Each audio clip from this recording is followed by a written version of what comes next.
Nathan threw her around, kind of wrestled her WWE style, got her in the $1 million dream sleeper hold, and put her to sleep.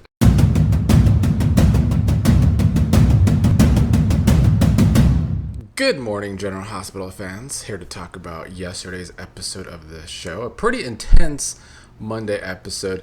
And this is what I like to see from a soap opera in America, starting May Sweeps with a bit of a bang, to say the least. Although half the show was filler, but the other half was pretty intense. And I was kind of okay with the filler because it meant I could just fast forward it to get back to the intense parts, which is kind of what I did to a lot of it. Let's start with the main thing. We ended the Friday cliffhanger last week with Jack Brennan coming to confront Carly because Joss was so stupid ratting out her mother to Jack that Carly was cheating on him with someone. So Jack came over, found Carly in bed, saw clothes on the floor. Jack was so upset that Carly could humiliate him like this, yelling, "Where is he?" wanting to know who it was. He asked her straight up who it was. She said, "Turned around." He turns around to have Valentin holding a gun on him.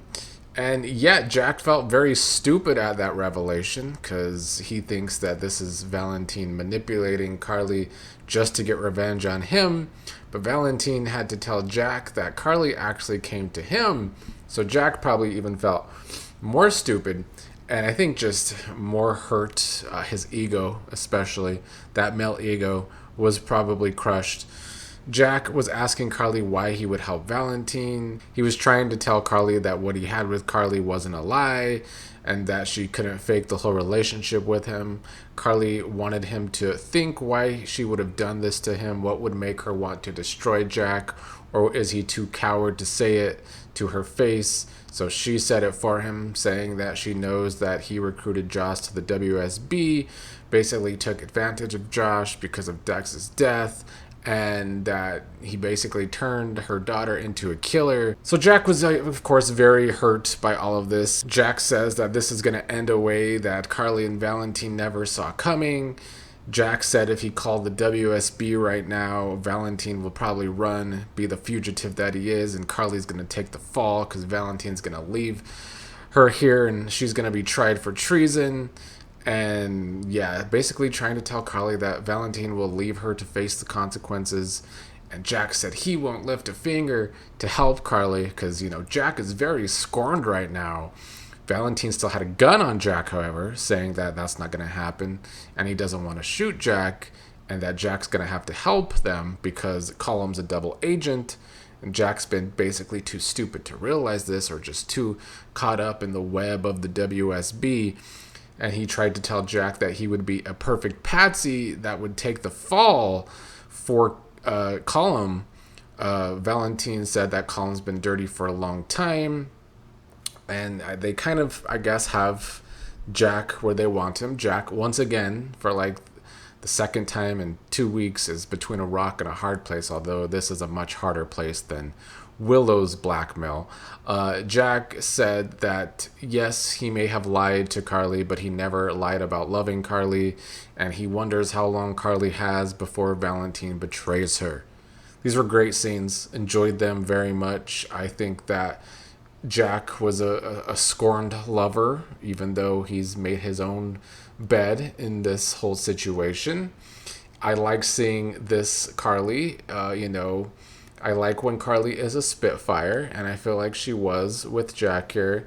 And even though I still hate that Joss is a WSB agent because it just doesn't fit the character, I like that this is causing this kind of reaction from Carly, and it gives her a good motivation for everything she's done with Valentin and Jack.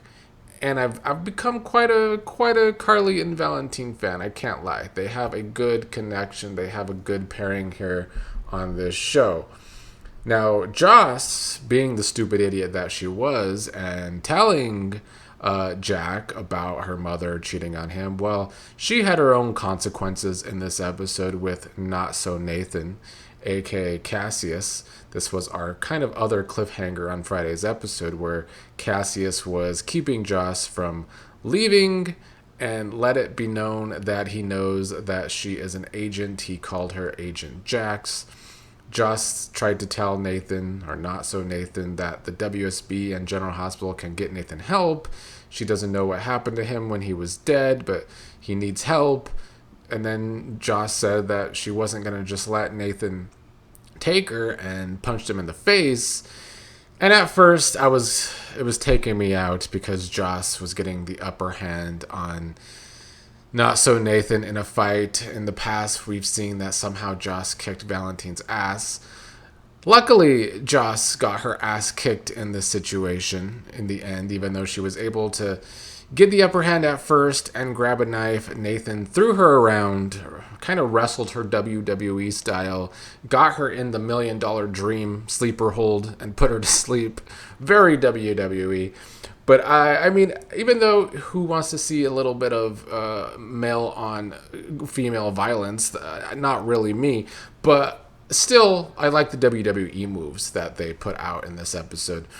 But I guess maybe they can explain Joss kicking Valentin's ass in the past is that maybe Valentin just didn't want to fight back because, you know, at least this fight became a little more realistic because it's already hard to buy Joss as a WSB agent. It's even harder to buy Joss, who's not very big and strong, kicking a guy's ass. And so, you know, even though it's hard to see the violence come out of Nathan on a woman here, it at least was more realistic. Nathan doing this, though, or Cassius doing this, definitely makes him into a darker villain for fighting a woman. And then he called Pascal for help on the situation.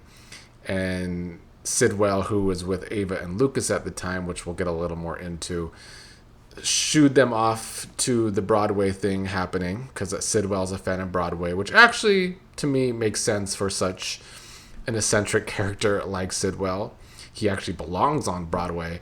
But yeah, then I guess Pascal and Not So Nathan locked Joss up in a room with a double mirror. Not So Nathan was looking in on her at the end of the episode.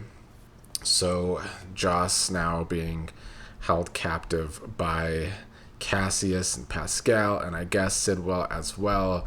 At the beginning of the episode, Lucas was being nosy in Windermere and was caught by Pascal, who of course still blames Lucas for Marco's death, saying that he holds Lucas responsible and that Marco deserved better with Lucas. Pascal was even threatening him with the fireplace poker, but Sidwell and Ava came home and that kind of put a stop to that. I did forget that the last time this part of the storyline was taking place, Sidwell was thinking that maybe Lucas was actually the one that killed Marco, because that's what Cassius was trying to get him to believe. I don't know. I'm going to need Sidwell to start being a little smarter. If this is supposed to be the big bad and all of these heroes are making stupid decisions that they shouldn't be making, well, then the big bad should be a little smarter than the way they've been portraying Sidwell as of late. The only other thing that happened this episode was the whole Broadway stuff with Michael James Scott, the genie in the Aladdin on Broadway. At the beginning of the episode, Chase was telling Curtis that the investigators will find the car who left the scene, and Brooklyn was standing there being stressed. But I've already said in the past how I feel about this car crash story. It's not a well put together story whatsoever. And yeah, a lot of the stuff during the Broadway stuff was just filler. After the party, though, Trina and Kai went home, and Joss wasn't home, so they're going to have a little close time. I'm not a big Trina and Kai fan, but I can be swayed if they would actually spend a little more time on them. But with this show, I don't see that happening. However, it was a solid enough Monday episode, despite half of it being filler. The half that wasn't filler definitely moved some stories along in very intense ways, which I will take any day. I like a good intense episode of a soap opera. We don't get them enough these days in American soap operas. hoping the rest of this week will be good as well, and that this is a good indication that this will be a good May sweeps from General Hospital. I don't know if I'm going to be able to keep doing this daily recap thing of GH. I don't know if I should fully transition into just doing weekly recaps or if I should just recap when I can, no matter how many episodes it is. I don't know. Let me know what you all prefer me to do in the comments.